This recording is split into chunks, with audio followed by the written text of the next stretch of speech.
आ रही है। चलिए सभी लोग बैठेंगे, दोनों हाथ ज्ञान मुद्रा में रखेंगे, आंखें बंद।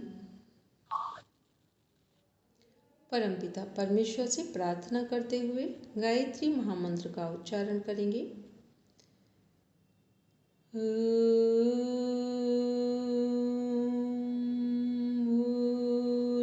भूर्भुवः स्वः तत्सवितुर्वरेण्यं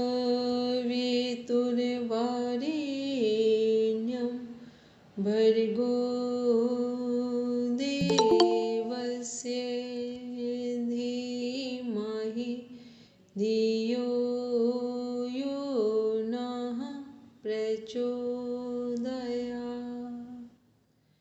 Now rub your palm, touch your eyes, then open your eyes. सभी को प्रणाम। प्रणाम हेमलता मैम। चलिए प्रणाम दीदी। आज हम लोग देखेंगे यूनिट 1 में 1.9 एंड 10 को देखना है।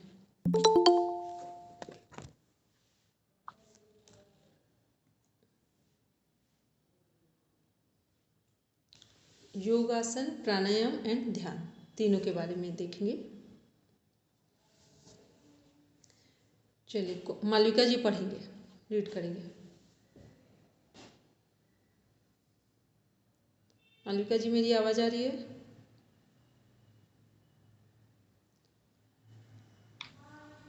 पहुंच रही है कि नहीं पहुंच रही है? चलिए ममता जी आप रीड कीजिए। जी मैम।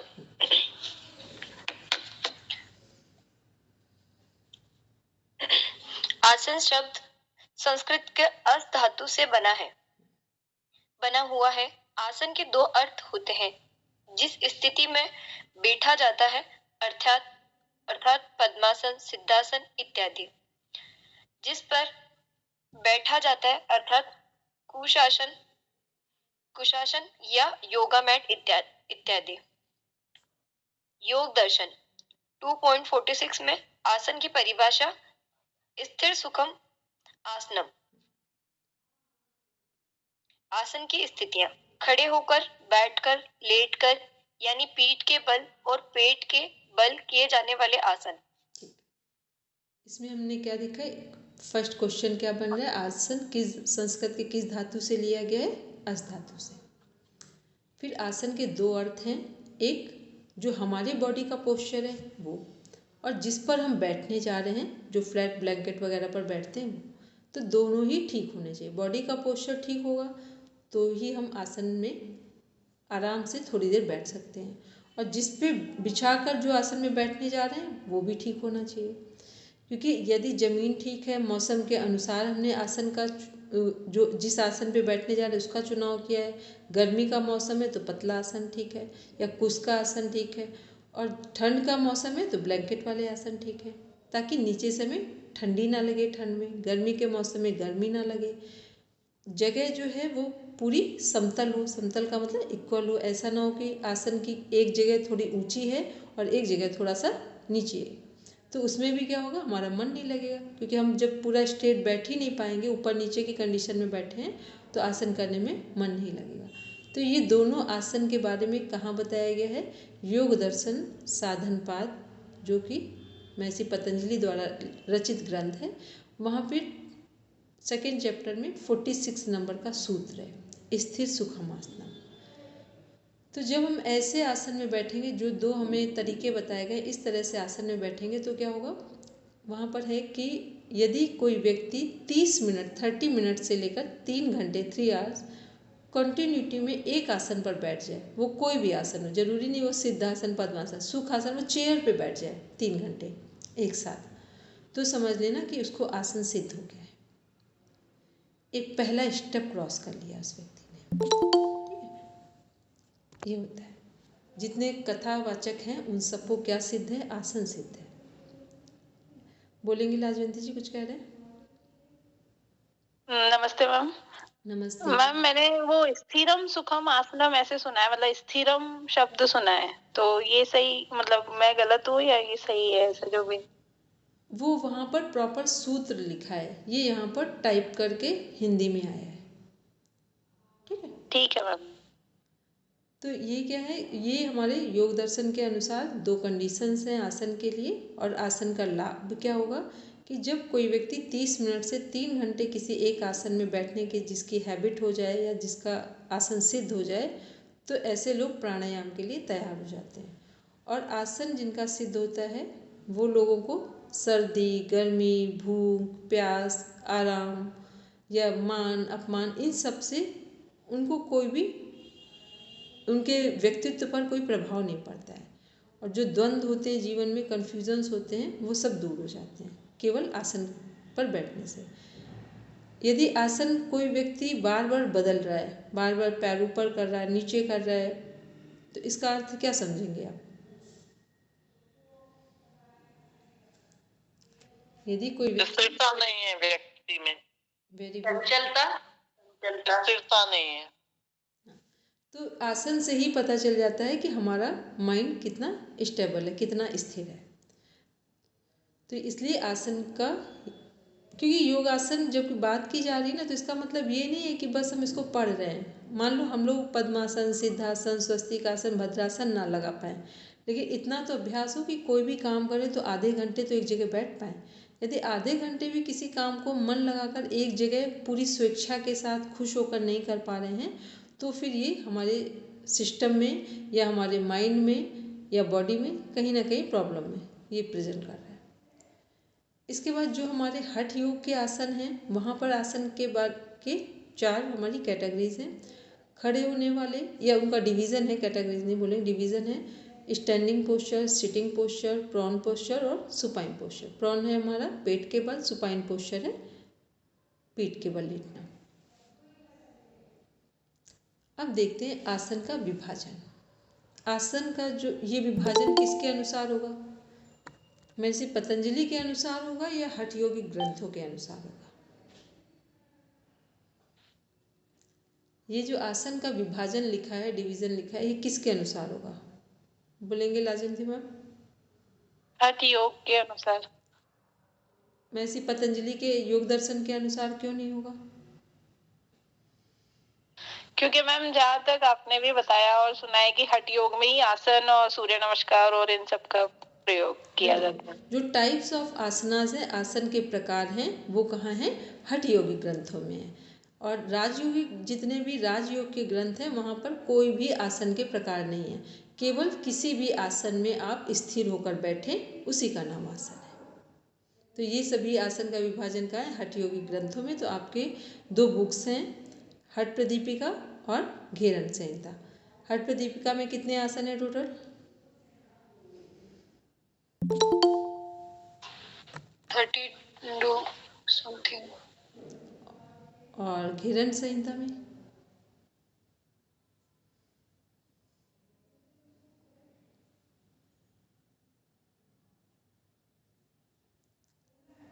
हेमलता मैम बोलिए। हठ प्रदीपिका में टोटल कितने आसन हैं? 15 है और घेरन संहिता में 32 है। वेरी गुड, ठीक है। मतलब हठ प्रदीपिका में 15 हैं और घेरन संहिता में 32 हैं, 15 और 32। अब इनका विभाजन कैसे वो समझ लें। जो हमारे इसमें आगे भी है, एक मिनट देख लें, नहीं, शरीर संवर्धनात्मक आसन, ध्यानात्मक आसन, विश्रामात्मक आसन। सभी लोग अपना एक पेन पेपर यूज करें। पहले देखेंगे ध्यानात्मक आसन कौन कौन से हैं। ध्यानात्मक आसन हमारे 4 आसन हैं: सिद्धासन, स्वस्तिकासन, पद्मासन और भद्रासन। सिद्धासन के बाद वैसे पद्मासन लिखे तो अधिक ठीक रहेगा। सिद्धासन, पद्मासन, स्वस्तिकासन और भद्रासन, ये 4 हमारे ध्यानात्मक आसन हैं। विश्रामात्मक आसन हमारा एक है अकॉर्डिंग टू टेक्स्ट बुक, वो है शवासन। तो ध्यानात्मक आसन 4 हैं और विश्रामात्मक एक है शवासन। तो इनको छोड़कर जितने आसन बचेंगे वो किस कैटेगरी में जाएंगे? शरीर संवर्धनात्मक। शरीर संवर्धनात्मक, ठीक। तो अब ध्यानात्मक याद है 4 हैं, विश्रामात्मक शवासन है। तो हमारा सर्वांग आसन कौन से किस में जाएगा? शरीर संवर्धनात्मक। फिर शशांक आसन, भुजंगासन, सिद्धासन,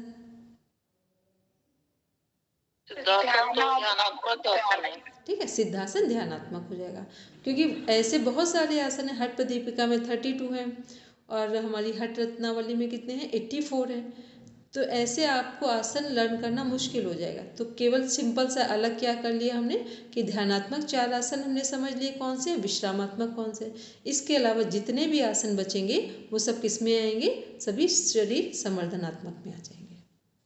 मैम ये ध्यानात्मक आसन एक बार वापस रिपीट कर दीजिए। सिद्धासन, पद्मासन, स्वस्तिकासन, भद्रासन। पढ़ेंगे ममता जी? जी मैम। आसन की स्थितियां: खड़े होकर, बैठकर, लेटकर, पीठ के बल और पेट के बल। आसन के प्रकार: संतुलन या बैलेंसिंग वाले आसन जैसे वृक्षासन, गरुड़ासन आदि। खिंचाव वाले आसन जैसे ताड़ासन आदि। मोड़ने या ट्विस्टिंग वाले वक्रासन आदि। उल्टे होकर जैसे शीर्षासन, मयूर चाल आदि। ठीक है। संतुलन में सभी को पता है कि कौन से आसन आएंगे हमारे, ठीक है। जिसमें हम जैसे वृक्षासन कर रहे हैं तो कैसे कर रहे हैं? एक पैर का सपोर्ट है वहाँ पर। गरुणासन, नटराज आसन, ये सब किस में आते हैं? सब बैलेंसिंग आसन में आते हैं, ठीक है। मतलब जिनमें मान लो हमने बॉडी को कई बार हाथ के बल पे बॉडी को हाथ में सपोर्ट दिया है और पूरी बॉडी को स्टैंड कर दिया है, ठीक है। तो ये सब के सब बैलेंसिंग आसन में आते हैं, संतुलन में। कि ये पता चलता है कि हमारा कितना संतुलन है। संतुलन किसके बीच बनता है? बॉडी और माइंड के बीच बनता है, ठीक है। संतुलन कभी एक जगह नहीं बनता, बॉडी और माइंड के साथ बनता है। तो जब जैसे बकासन हो गया, हाँ, ये सब इसी में जाएंगे, ठीक है। और भी आसन है, वे ऐसे नाम नहीं याद आ रहे हैं। ये टिट्टिभासन, ठीक, ये सब इसी में जाएंगे। वृश्चिक आसन, एडवांस आसन मोस्टली इसी में चले जाएंगे हमारे। पढ़ेंगे। हठ योग के प्रमुख ग्रंथों में आसन: हठ प्रदीपिका, योगी स्वात्माराम जी। हठ प्रदीपिका में कुल 15 आसनों का उल्लेख है। घेरण संहिता, महर्षि घेरण जी। घेरण संहिता में कुल 32 आसनों का उल्लेख है। बस चल रहे हैं।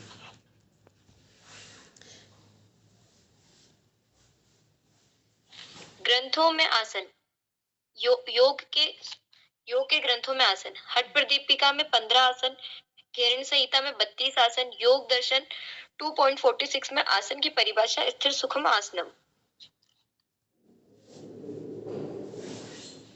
ध्यानात्मक आसन: पद्मासन, सिद्धासन, स्वास्तिकासन, भद्रासन। विश्रात्मक आसन: शवासन, मकरासन। स्वास्तिक आसन नहीं, स्वस्तिक है, बड़े आ की मात्रा नहीं, स्वस्तिक है। जी मैम। स्वस्तिक आसन, भद्रासन। विश्रात्मक आसन: शवासन, मकरासन, बालासन। विश्रामात्मक है, ध्यान से पढ़िए। विश्रात्मक आसन: विश्रामात्मक, विश्रामात्मक, विश्रामात्मक बोलो। विश्रामात्मक ठीक है। आसन: शवासन, मकरासन, बालासन, योग निद्रासन। ठीक है। हमने अभी आपसे कहा था कि शवासन केवल है, ठीक है। शवासन आपके टेक्स्ट बुक में है। बाकी मकरासन, बालासन, योग निद्रा ये आपके टेक्स्ट बुक में नहीं है, ये अलग से किए जाते हैं, ठीक है। लेकिन ये सभी क्या है? विश्राम देने वाले आसन है। तो ध्यान रखेंगे, सब आसन आपके टेक्स्ट बुक का है। बाकी ये सब भी योग में है, लेकिन आपकी बुक में ये आसन मेंशन नहीं है। और कुछ जगह हैं भी, लेकिन उसमें से योग निद्रा कहीं नहीं है, ठीक है। बालासन, मकरासन में मिल जाएगा, लेकिन योग निद्रा बिल्कुल नहीं, ये अलग कॉन्सेप्ट है। लेकिन योग निद्रा किसके लिए करवाई जाती है? शरीर और मन को विश्राम देने के लिए, रेस्ट देने के लिए।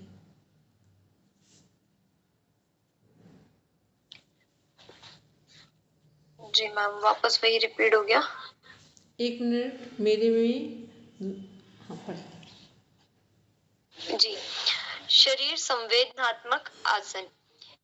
इन 15 आसनों में जो भी शेष रह गए वे सभी इसके अंतर्गत आएंगे।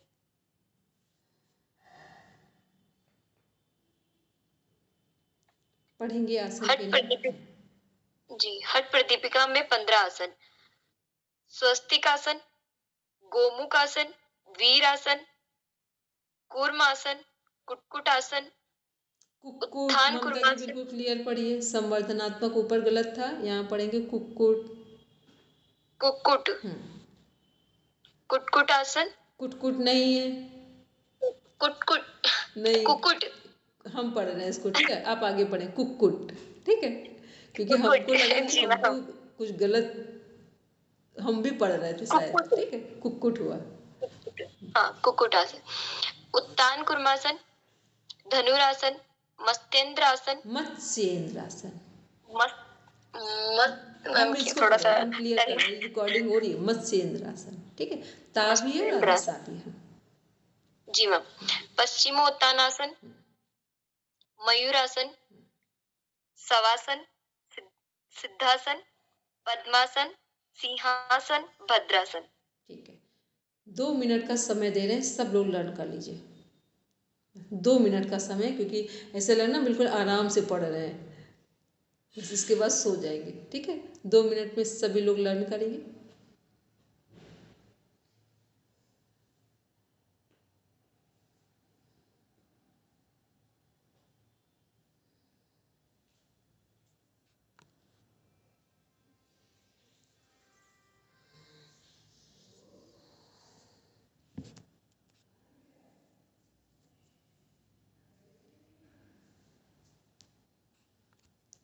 जिनको लर्न हो जाए हैंड रेज कर देंगे।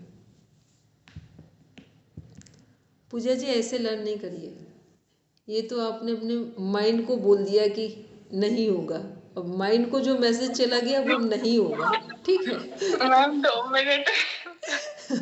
इनको ऐसे नहीं करना। देखो क्या करना ना, आसन शब्द सबका हटा देंगे, ठीक है। आसन बस एक रखेंगे। अब पढ़िए, इसमें से करना क्या, 4 ध्यानात्मक आसन को एक तरफ कर लीजिए लर्न करके, और एक शवासन को। 5 हो गए, अब 10 को देखिए।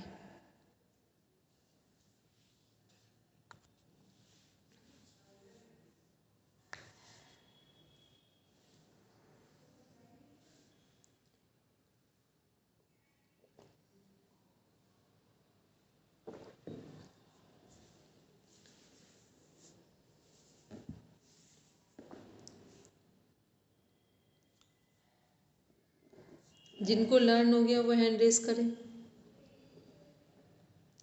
वेद प्रकाश सर, मानिक जी, चलिए वेद प्रकाश सर बोलेंगे पहले।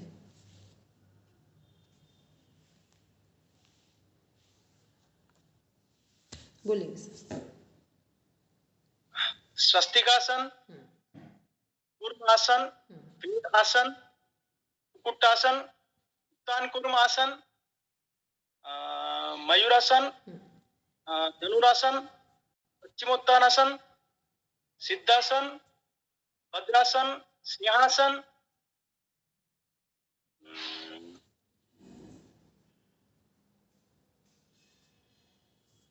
शवासन,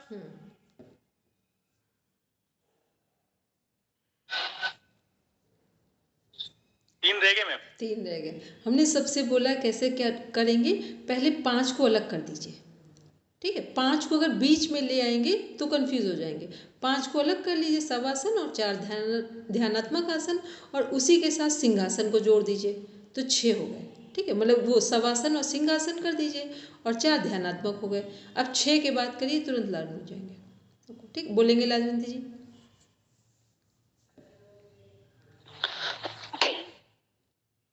स्वस्तिक आसन, गोमुख आसन, वीर आसन, कूर्म आसन, कुक्कुट आसन और उत्तान कुर्मासन, मत्स्येंद्र आसन, धनुरासन और शवासन, सिद्धासन, पद्मासन, सिंहासन, शवासन। शवासन 2 बार हो गया। अच्छा, सिंहासन। ये एक बार ही बोला है। और पश्चिमोत्तानासन। एक बार सब अपना अपना पेन यूज़ कर लें अपने रजिस्टर में, जब तक दूसरे लोग बोल रहे हैं तब तक एक बार लिख कर देख लें, और जिनको लर्न हुआ मैम वो बोलेंगे। 14 बोल पाई, एक रह गया। हमने अभी सबको जो ट्रिक दी अभी वही नहीं फॉलो की। हमने कहा था 4 ध्यानात्मक आसन, 1 शवासन और उसके साथ सिंहासन, इन 6 को अलग कर लो पहले। अब करेंगे तो बिल्कुल सही से लर्न हो जाएगा।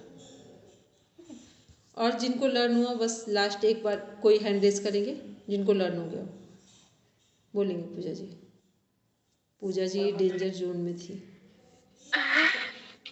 ट्राई कर रही हूँ। मैंने अभी जस्ट लिखा। पहले तो ये विश्राम वाले सिद्धासन, पद्मासन, भद्रासन और स्वस्तिकासन, ये फिर शवासन। ध्यानात्मक आसन है, ठीक है। अब विश्रामात्मक बोलेंगे। अब विश्राम, हाँ, शवासन और सिंहासन, शवासन फिर सिंहासन। फिर आता है ये गोमुख आसन, वीरासन, कूर्मासन, कुक्कुटासन, कुक्कुट आसन, उत्थान कूर्मासन, पश्चिमोत्तासन,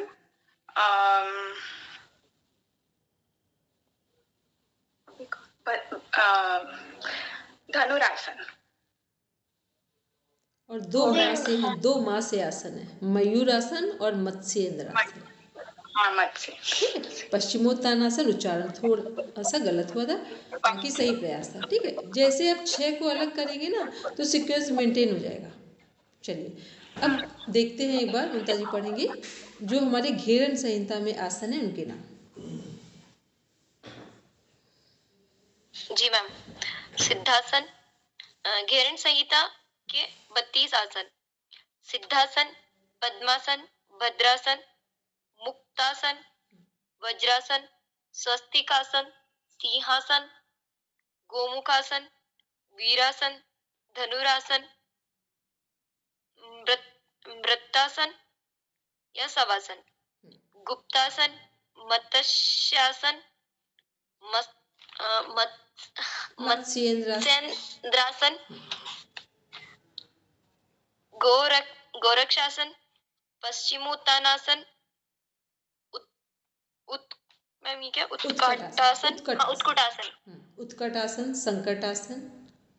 संकटासन, मयूरासन, कुक्कुटासन, कूर्मासन, उत्तान कूर्मासन, उत्तान मंडूकासन, वृक्षासन, मंडूकासन। मैम ये कुछ व्हाइट लाइन आ रही है तो वो दिख नहीं रहा मंडूकासन के नीचे वाला। एक मिनट रुकना, पहले तो हटाते हैं जरा।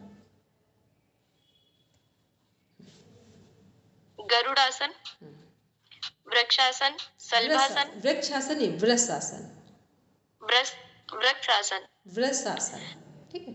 वृषासन, वृषासन, सल्भासन, मकरासन, उष्ठासन, भुजंगासन, योगासन। उष्ट्रासन, ठीक है। यहाँ पर मकरासन दिया हुआ है, ठीक है। यहाँ देखेंगे मकरासन दिया हो जो विश्रामात्मक आसन करते हैं, ठीक है। उसका ये मकरासन यहाँ पर है। और शायद मैम उष्ट्रासन में उष्ट्र नहीं लिखा हुआ है, उसको उष्ट्रासन पढ़ लेंगे। पहले उष्ट्रासन कहाँ दिख रहा है वो हमको दिखाएंगे जरा, किसको किसको उष्ट्रासन दिख रहा है। नहीं बोलने में तो बोलेंगे पर वो प्रूफ रीडिंग यानी वो ट्र नहीं है, वो जो नीचे र लगता है ना वो हलंत वाला लगा हुआ है। ठीक है, वो उष्ट्रासन ही होगा सही में, एक लगा हुआ है, 2 होने चाहिए, ठीक है। तो हम लोग बात कर रहे थे कि कौन कौन से आसन। अब हम लोगों का जो बाल आसन है वो यहाँ नहीं दिखा, किसको किसको बाल आसन दिख रहा है यहाँ पर, है कि नहीं बाल आसन इसमें? नहीं है मैम, नहीं है, ठीक है। ये हमने इसलिए बताया कि कौन सा आसन कहाँ पे। तो शवासन यहाँ पर भी सभी ग्रंथों में है, विश्राम में, लेकिन मकरासन घेरन संहिता में है। बाल आसन शायद हमारा उसमें जाएगा हठ रत्नावली में शायद, और योग निद्रा नहीं है, ठीक। अब इसमें क्या ध्यान रखने योग्य बातें हैं कि हमें मान लो इसमें 32 आसन है और हठ प्रदीपिका में 15 है, तो हमें क्या ध्यान रखना है कि 15 आसन को लर्न करके रखना है। अब 15 आसन के अलावा यदि ऑप्शन में कोई और आसन आ जाए तो आप किसको टिक करेंगे? बुक घेरन संहिता, और राइटर होंगे तो घेरन मैसी घेरन। बस इतना ध्यान रखना, सब आसन नहीं याद लर्न करने हैं, 15 को लर्न करके रखना है। तो कॉन्सेप्ट आपका क्लियर होगा कि 2 ही बुक्स हैं आपके सिलेबस में, तो जो यदि आसन हमारे हठ प्रदीपिका में नहीं है और वहाँ राइटर पूछे जाएंगे या तो बुक का नेम पूछा जाएगा, तो राइटर है मैसी घेरन और बुक का नेम है घेरन संहिता, तो फिर हमें उसी में टिक कर देंगे जाकर। आगे देखेंगे। अच्छा 1 मिनट रुकेंगे, आसन के संबंध में कुछ थोड़ी सी बात कर लेते। जो हमारे आसन हैं उनकी एक साइकोलॉजी होती है और एक फिजियोलॉजी होती है। एनाटॉमी जो बाहर से दिख रही है, फिजियोलॉजी इंटरनल जो ऑर्गन में इफेक्ट आ रहा है, और साइकोलॉजी जो हमारे माइंड से कनेक्ट हो रही है। तो यदि किसी को बैक पेन हो, ठीक है, तो उन्हें आगे झुकने वाले आसन करने चाहिए या नहीं करने चाहिए? नहीं करने चाहिए। नहीं करनी चाहिए। और यदि फ्रंट में पेन हो, वो डाइजेस्टिव सिस्टम में प्रॉब्लम हो, रिप्रोडक्टिव सिस्टम में हो, या चेस्ट में हो, हार्ट में हो, तो पीछे झुकने वाले आसन करने चाहिए कि नहीं करने चाहिए? नहीं करने चाहिए, पीछे स्ट्रेचिंग होगी ना फिर। ठीक है, क्योंकि जिस तरफ हमें समस्या होगी उसके अपोजिट में आसन नहीं करने हैं, क्योंकि स्ट्रेचिंग होगी तो पेन बढ़ जाएगा।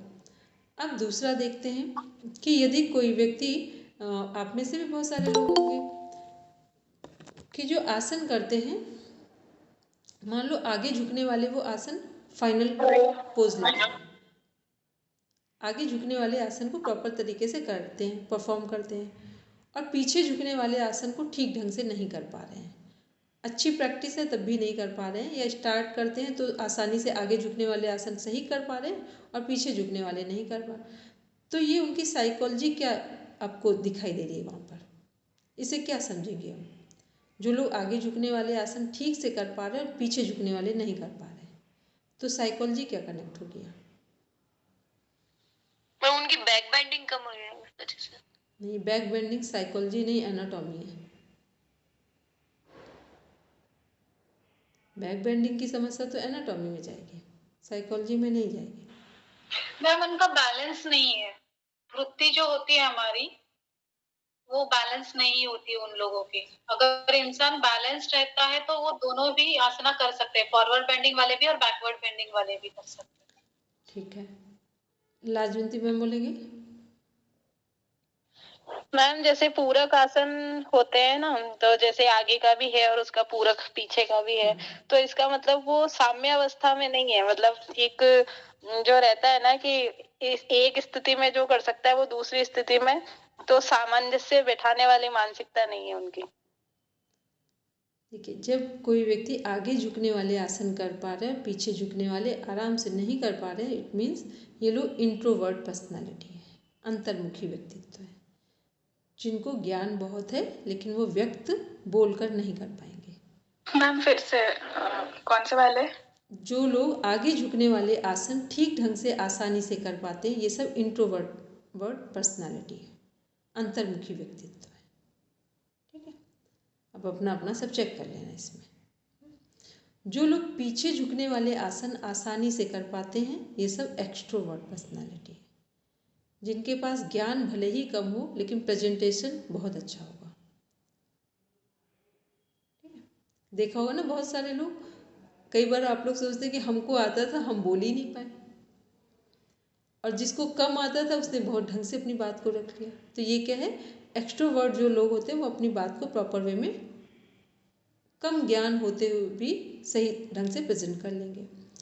और जो एक्सट्रोवर्ट की बात कर रहे हैं, और जो इंट्रोवर्ट हैं उनको पता भी है तब भी अपनी बात हेजिटेशन के कारण व्यक्त नहीं कर पाएंगे। अब दोनों में से एक एम्बिगुअस पर्सनालिटी है उभयमुखी व्यक्तित्व। ये कैसे हैं? यदि आसन आपके दोनों सही लग रहे हैं, फॉरवर्ड बेंडिंग भी प्रॉपर कर पा रहे हैं और बैकवर्ड भी कंप्लीट कर पा रहे हैं, तो ये सभी हैं बैलेंस्ड पर्सनालिटी, संतुलित व्यक्तित्व। तो योग में क्या होता है कि जब हम लोग योग करना शुरू करते हैं तो धीरे धीरे करके हमारा व्यक्तित्व कैसा होता है, संतुलित होना शुरू हो जाता है। तो ये है आसन की साइकोलॉजी। ये एक बार लास्ट वाला रिपीट कर दियो। हमने बोला कि जब जो भी लोग प्रैक्टिस करते हैं योग की, यदि वो फॉरवर्ड बेंडिंग और बैकवर्ड बेंडिंग दोनों को प्रॉपर वे में मेंटेन कर लेते हैं, तो ये सभी लोग बैलेंस्ड पर्सनालिटी है, संतुलित व्यक्तित्व वाले लोग हैं। तो योग करने से क्या होता है, हमारे जीवन में संतुलन आता है, बैलेंस आता है। ठीक है, लेकिन ये आएगा कब बैलेंस, जब हम श्वासों के रिदम के साथ योग अभ्यास करते हैं। यदि श्वासों के रिदम के साथ योग की प्रैक्टिस नहीं करेंगे तो ये बैलेंस आएगा ही नहीं। तो आपकी जो बेंडिंग जैसी है वैसे ही आप करते रहेंगे। लोग बोलते हैं ना, अपने मन से बताते भी हैं कि हम आगे झुकने वाले आसन सही करते हैं, पीछे झुकने वाले, तो उनको दोनों का अभ्यास करना चाहिए, क्योंकि आसन की जो अपनी साइकोलॉजी है वो दोनों का अभ्यास करने से हमारे व्यक्तित्व में एक संतुलन दिखाई देगा। मैम, लेकिन व्यक्ति की मूल प्रवृत्ति को कैसे बदला जा सकता है? आप पहले करके देखिए, फिर हम आपसे बात करेंगे। क्योंकि वो जिसकी मूल प्रवृत्ति है, वो यदि मान लो कि आप किसी काम को करना चाहें, आपने मन बनाया है कि हम करना ही चाहते हैं, ठीक है, किसी की मूल प्रवृत्ति है 8 बजे उठने की सुबह, तो क्या वो इस प्रवृत्ति को चेंज नहीं कर सकता है? मूल प्रवृत्ति यदि किसी की 8 बजे सोकर उठने की है, तो योग में यही ट्रांसफॉर्मेशन होता है कि हम इसको चेंज कर सकते हैं। ठीक है, फिर उसमें जो जो जिन जिन चीज़ों को अपनाना है वैसे अपनाएंगे तो कर लेंगे, ठीक है, नहीं करेंगे तो फिर नहीं होगा। तो इसलिए बहुत सारे लोग आसन करते रहते हैं, फिर उनका व्यक्तित्व जैसा था वैसे ही है। तो ये उन्हीं का व्यक्तित्व वैसा है जिनको आसन की साइकोलॉजी के बारे में सही पता नहीं है। तो बहुत सारे लोग सुधार लेते हैं और बहुत सारे लोग जिस पोस्चर को सही ढंग से कर पाते हैं उसी को मेंटेन करते हैं। तो फिर उनका जैसा व्यक्तित्व है, इंट्रोवर्ड है तो इंट्रोवर्ड बना रहेगा और एक्सट्रोवर्ड है तो एक्सट्रोवर्ड बना रहेगा। बोलेंगे पूजा जी? मैम, लेकिन जैसे मेल और फीमेल स्ट्रेंथ का थोड़ा सा डिफरेंस आ जाता है कि बैक स्ट्रेंथ मेल में ज्यादा रहती है और लेडीज में कम, तो उसका कैसे हम देखिए, जो मेल पर्सन डोमिनेंट पर्सनालिटी है, ठीक है, तो वो तो पीछे झुकने वाले सही से करेंगे, और फीमेल क्या है, इंट्रोवर्ट है। लेकिन जो लोग सही ढंग से इसका अभ्यास करते हैं तो फिर दोनों आसन जब सही ढंग से दोनों तरह की बेंडिंग होने लगेगी तो व्यक्तित्व में परिवर्तन आता है। ठीक है, यही साइकोलॉजी है आसन की। अभी हम लोग ये सब ध्यान ही नहीं देते, बस जल्दी जल्दी आसन किया, फ्री हो गए। ठीक, तो ना तो हमें ये पता चलता है कि हमारा व्यक्तित्व कितना बदल रहा है। बहुत सारे ऐसे लोग हैं जिनको बहुत गुस्सा आता था, हाइपरटेंशन था, शशांक आसन कुछ दिन अभ्यास किया, हाइपरटेंशन रिलीज हो गया। तो पर्सनालिटी किस में आ गई, बैलेंस में आ गई, बैकवर्ड से फॉरवर्ड और दोनों के बीच में एक बैलेंस बन गया। तो ऐसे बहुत सारी चीज़ें करना चाहेंगे तो कर सकते हैं। चेन सिस्टम में जब अनुलोम विलोम नाड़ी शोधन प्राणायाम करते हैं, ये भी हमारी पर्सनालिटी को बैलेंस कर देता है। अब पढ़ेंगे प्राणायाम के बारे में। प्राणायाम, प्राण प्लस आयाम। प्राण का अर्थ है जीवन शक्ति, जीवनी शक्ति। आयाम का अर्थ विस्तार करना। प्राणायाम अर्थात जीवनी शक्ति का विकास, विस्तार करना। जीवनी शक्ति को ही इम्यूनिटी कहते हैं। हठयोग में प्राणायाम को कुंभक कहा गया है। हठयोग प्रदीपिका और घेरण संहिता में ये 8 प्रकार के होते हैं। योग दर्शन में ये 4 होते हैं। ममता जी, हठ योग प्रदीपिका कहाँ लिखा है वो बताओ।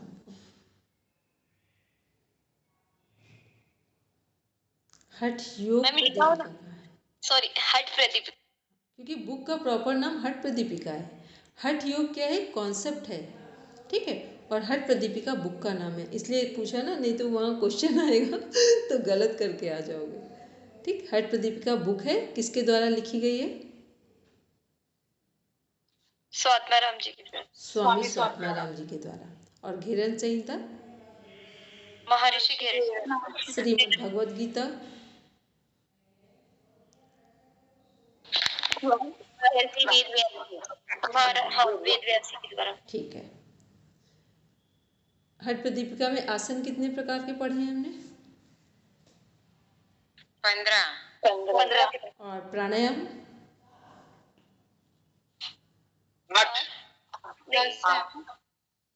8 प्राणायाम। प्राणायाम। घेरन संहिता में आसन कितने हैं? 32। प्राणायाम कितने हैं? 8 दोनों में। ठीक है। चलिए प्राण की डेफिनेशन पढ़ते हैं हम लोग। चले वाते चलम चित्तम निश्चले निश्चलम भवेत् योगी स्थाणुत्वमाप्नोति ततो वायु निरोधयेत्। पढ़ेंगे ममता जी हिंदी? जी मैम। भावार्थ, वायु अर्थात प्राण वायु के चंचल होने से हमारा चित्त भी चंचल हो जाता है और प्राण वायु के स्थिर हो जाने से हमारा चित्त भी स्थिर हो जाता है। प्राण वायु अर्थात प्राणायाम के द्वारा योगी जड़ पदार्थ की तरह स्थिरता प्राप्त कर लेता है। इस प्रकार जब योगी प्राण को स्थिर कर देता है तो उससे उसका चित्त भी स्वयं ही स्थिर हो जाता है। अतः योगी साधक को प्राणायाम का अभ्यास करना चाहिए। ठीक है। हम लोग क्या देख रहे हैं कि जो हमारा प्राण और मन का संबंध देख रहे हैं। प्राण और मन का संबंध कैसे है? कितने लोग सुबह क्लास अटेंड कर रहे हैं? वो पहले हैंड रेस करें, जो रेगुलर मोड पे क्लास अटेंड कर रहे हैं। अब जो नहीं अटेंड कर रहे हैं उनकी हमारी रिस्पॉन्सिबिलिटी नहीं है, ठीक है। अभी जिसको भी नींद आती हो, पता चले 6 बजे नहीं कर रहे हैं, फिर अभी आगे जब पढ़ेंगे तो फिर जहाँ जहाँ प्रॉब्लम आएंगी वो उसके लिए हम कुछ रिस्पॉन्सिबिलिटी नहीं ले रहे हैं अपनी। तो प्राण और तो ये जितने लोग प्राणायाम कर रहे हैं, वेद प्रकाश सर से बस पूछेंगे, वेद प्रकाश सर जब प्राणायाम कर रहे हैं तो इससे मानसिक स्थिति अभी आपकी कैसी है, तो हम उसको समझ पाएंगे कि प्राणायाम का अर्थ क्या है या प्राण का अर्थ क्या है। चित्त एकदम स्थिर हो जाता है और जो विचार वो बिल्कुल कम हो जाते हैं, बिल्कुल नहीं आते हैं। आपको ऐसा लग रहा है कि प्राणायाम से लाभ हुआ है? बिल्कुल लाभ हुआ है मैम। ठीक है। क्या होता है कि जब हम सही ढंग से प्राणायाम करते हैं और नेवल ब्रीदिंग करते हैं, नाभि से तक श्वास को ले जाते हैं, तो धीरे धीरे करके जो हमारे मन में जो विचार आते हैं उनकी संख्या कम होने लगती है और जितने नकारात्मक विचार हैं वो धीरे धीरे अपने आप समाप्त होना शुरू हो जाते हैं। उनके लिए फिर हमें अलग से एफर्ट नहीं लगाना होता है। इसी को यहाँ डिफाइन किया गया है कि वायु अर्थात प्राण वायु के चंचल होने से हमारा चित्त भी चंचल हो जाता है। तो जितना हमारा प्राण स्थिर होगा, प्राण का मतलब श्वास स्थिर होगा, उतना हमारा मन शांत होगा और जितना हमारा मन शांत होगा तो वो क्या पता चल रहा है कि प्राण भी हमारा स्थिर है। तो किसी व्यक्ति को यदि हम आसानी से सहज भाव में बातचीत करते हुए सुन रहे हैं, देख रहे हैं, तो इसका अर्थ क्या हुआ कि प्राणायाम का ये प्रभाव दिख रहा है। कई बार कुछ लोग प्राणायाम करते हैं और कुछ लोगों नेचुरल उनका स्वभाव होता है स्थिर रहने का, तो आप समझ लेना उनका प्राणायाम सही तरीके से नेचुरली हो रहा है।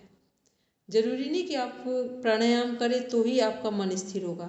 कई बार कुछ लोगों का व्यक्तित्व भी ऐसा होता है, उनके स्टार्स ही ऐसे होते हैं कि वो बड़ा स्थिर बुद्धि वाले लोग होते हैं, तो वो नहीं भी प्राणायाम कर रहे हैं तब भी उनका प्राणायाम सहज में हो रहा है। ठीक, एक होता है प्रैक्टिस करके, ये क्या है, हम लोग प्रयास करके अपने जीवन को बदलने का एक तरीका है प्राणायाम, और एक होता है किसी को गॉड गिफ्टेड मिला है। तो इसलिए सभी लोग जिनको लगता हो कि हमारा मन शांत हो, स्थिर हो, तो वो सभी प्राणायाम का अभ्यास जरूर करें। और आधे घंटे जो सुबह की प्रैक्टिस है वो सभी के लिए यूज़फुल है। अब बाकी आप फिर अपने अकॉर्डिंग समझ लें। पढ़ेंगे ममता जी आगे? जी मैम। Nitrogen 78.9%, oxygen 20.95%, organ 0.93%। अच्छा, एक बात कार्बन बताते हैं, डाइऑक्साइड। कितने लोगों ने मैथ्स पढ़ी होगी? सभी ने। जब भी दशमलव या पॉइंट आता है उसके बाद सिंगुलर डिजिट पढ़ी जाती है, ठीक है। 78.09, 20.95, 0.93, 0.03, ठीक है ममता जी? ठीक है, क्योंकि अब हम लोग पढ़ रहे हैं तो छोटी छोटी चीज़ों का थोड़ा सा ध्यान देंगे, ताकि कहीं पर भी आप इंटरव्यू देंगे जाकर या कुछ भी अपना सेंटर ओपन करेंगे तो ये सभी चीज़ें आपको सपोर्ट करेंगी। जी मैम। चलिए, लाजवंती मैम कुछ पूछ रहे हैं? नहीं मैम, वो उसी के लिए बता रही ठीक थी। है, ममता जी पूरा इसको कवर करेंगे, पढ़ेंगे। तथा हाइड्रोजन, नियोन, हीलियम, लीथेन, क्रिटॉन, मीथेन माँ है, मीथेन, क्रिटॉन आदि माइनर गैसेस। क्रिप्टोन आदि माइनर गैसेस हैं। ठीक है, तो आज आपका होमवर्क है, जितना हम लोगों ने पढ़ा है उसका एक की नोट्स बनाएंगे, और अभी आप थोड़ी देर के लिए टेस्ट करेंगे छोटा सा, कि जो हमारे आसन हैं, प्राणायाम है, आसन और प्राणायाम का अर्थ क्या है, किस धातु से लिया गया है, हठ प्रदीपिका में कितने आसन हैं उनके नाम लिखेंगे, घेरन संहिता में नंबर्स लिखेंगे कितने हैं, और हठ प्रदीपिका के अनुसार प्राणायाम की संख्या कितनी है, घेरन संहिता के अनुसार कितनी है, और जो आसन थे हमारे, आसन कितनी कैटेगरीज में डिवाइड किए गए हैं। ठीक है, और हमारे जो अभी हम लोग देख रहे हैं प्राणायाम का, कि प्राण का अर्थ क्या है या डेफिनेशन क्या है, प्राणायाम कैसे हमारे जीवन को प्रभावित करता है सकारात्मक तरीके से। ये छोटे छोटे से पॉइंट्स हैं, इनको विद इन 15 मिनट्स में सब कवर करेंगे। सब अपना अपना एक पेन उठाएंगे, पेपर उठाएंगे और स्टार्ट करेंगे। सबको समझ में आ गया हमने क्या दिया है वर्क? हेलो जी मैम। ठीक है, स्टार्ट करेंगे सभी। 15 मिनट्स में ये वर्क कंप्लीट करके देंगे।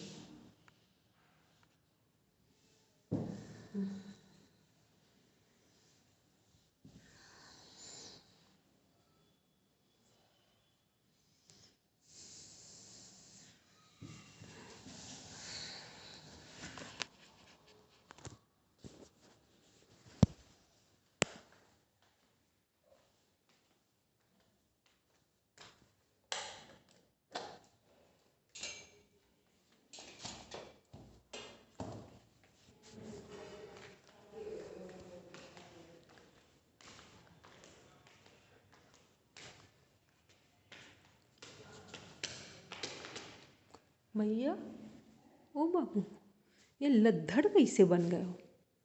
लड्डू, खाना नहीं खाया था? 4 रोटियां हैं, चाहे 4 पूरी सेक के खा ली थी और नहीं सेकी? अपने कहा तुम बनाओगे तो अभी खाओगे? तो ठीक है, अभी हम कर लें जरा क्लास। कितनी देर बाद? बस 10 मिनट। ये बताओ, ये मोजे कौन से हैं? अरे यार कमरों के हैं, बाहर तो नहीं पहनेंगे। कमरे के हैं? कहाँ से आए आपके पास? ले नहीं गए थे यहाँ से। तो धुले पहने थे? नए थे नए। अच्छा चलो ठीक है। ये नहीं बना कि लाओ हम जल्दी से कुछ बनवा के मोनी के साथ, जो लोग इतनी फीमेल महिलाएं मेहनत करते उनके आदमी लोग सोचते ला थोड़ा सा हम साथ देते, कुछ बनवा दे जल्दी जल्दी। क्या करें? अच्छा ये बताओ कितनी पूरी खाओगे तो हम वो कर ले जाते हैं, थोड़ा सा आटा मैश कर। कितनी बनानी? जितना आटा रखा है जैसे क्या करूँ? तो उतने में कितनी बन जाएंगी? बहुत बन जाएंगी क्या? उतने में कम होंगी, भूख देख लगी। लो बना लो। तो 4 पूरी में सुबह वाली खाओ, सुबह वाली खाओ कि अभी से? अभी भी बनाई थी। अच्छा ओके, तुम क्लास कर रही थी तो 4 खा ली, और ये नहीं बना कि लो सही से पेट भर के खा ही ले। चलो तुम बनाओगी।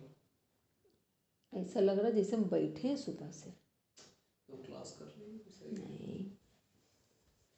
नहीं, फिलहाल मैं बहुत थक जा रहा हूँ।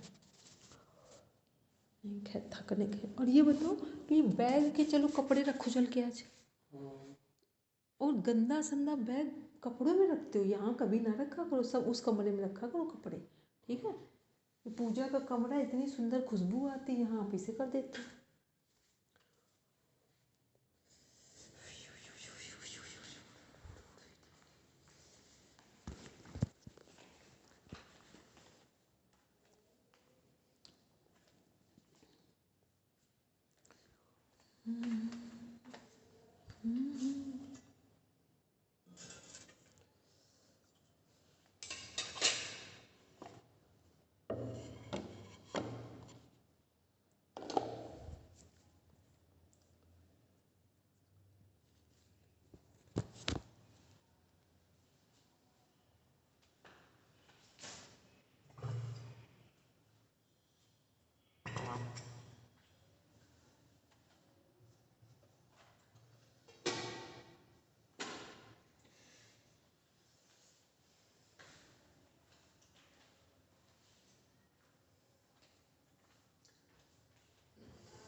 कितने लोगों का वर्ड कंप्लीट हो गया है?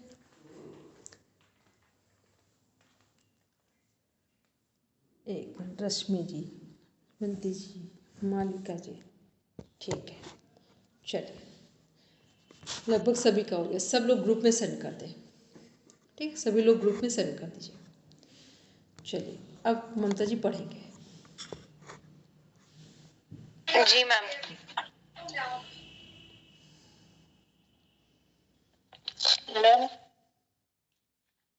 जी मैम। प्राणायाम अर्थात कुंभक दोनों ग्रंथों में यानी हठ प्रदीपिका और घेरन संहिता में 8 कुंभक होते हैं।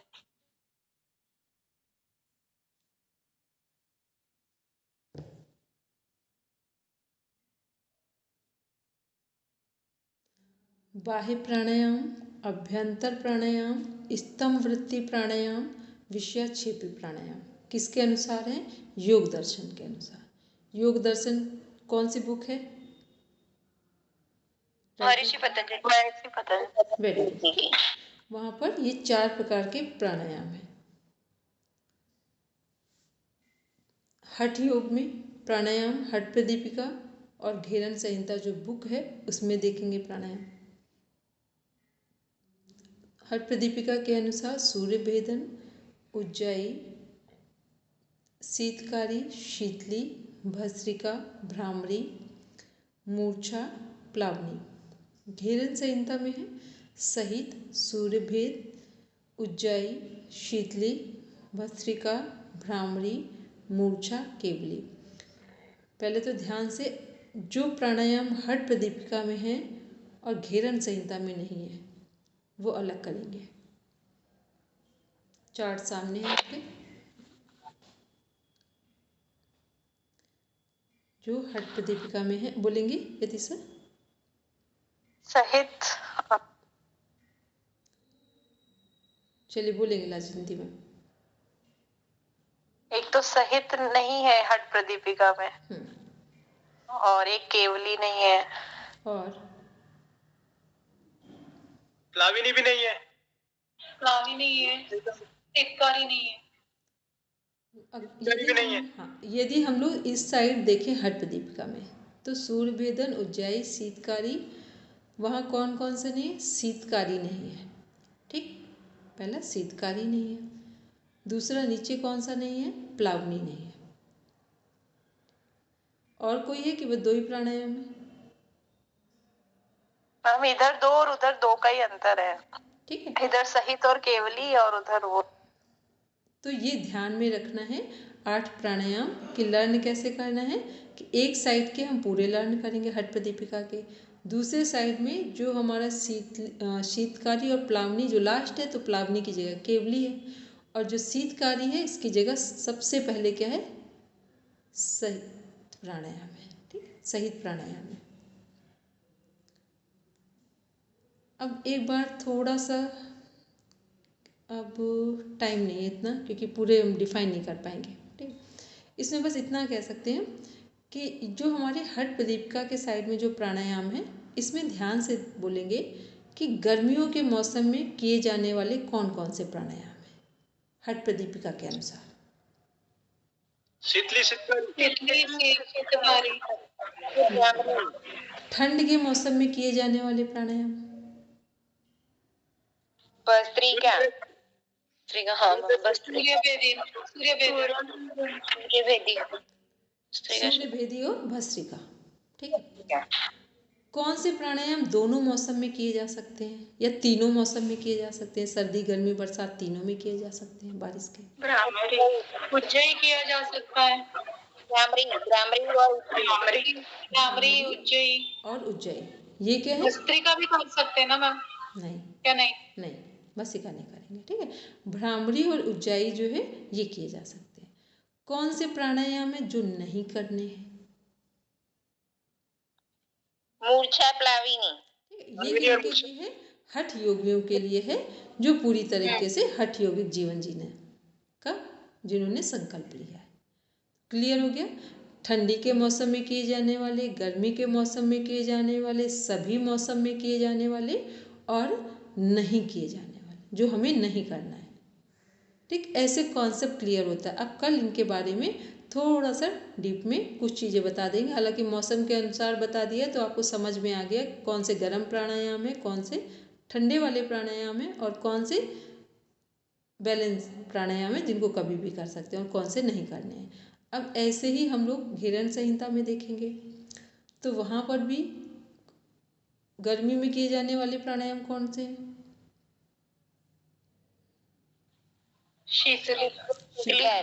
शीतली, केवल, सही बात है। फिर ठंड में किए जाने वाले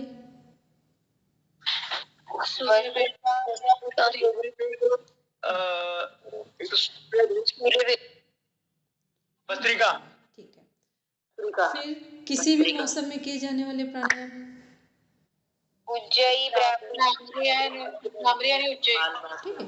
अभी कल सहित के बारे में बताएंगे तो समझ में आएगा कि सहित प्राणायाम कैसा है। ठीक है, सहित प्राणायाम का मीन्स हो गया कि जब हम प्राणायाम करते समय मंत्रों का जप करते हैं। ठीक है, जैसे हमने डीप ब्रीदिंग की, गहरा श्वास लिया और हमने फिर उसी में मंत्रों का जप किया, वो है सहित प्राणायाम। फिर ना करने वाले जो हमें नहीं करने हैं वो है मूर्छा और केवली। ठीक है, चलिए सब शांति पाठ के लिए बैठेंगे। आज जो पढ़ा है उसका एक रिवीजन कर लेंगे सब।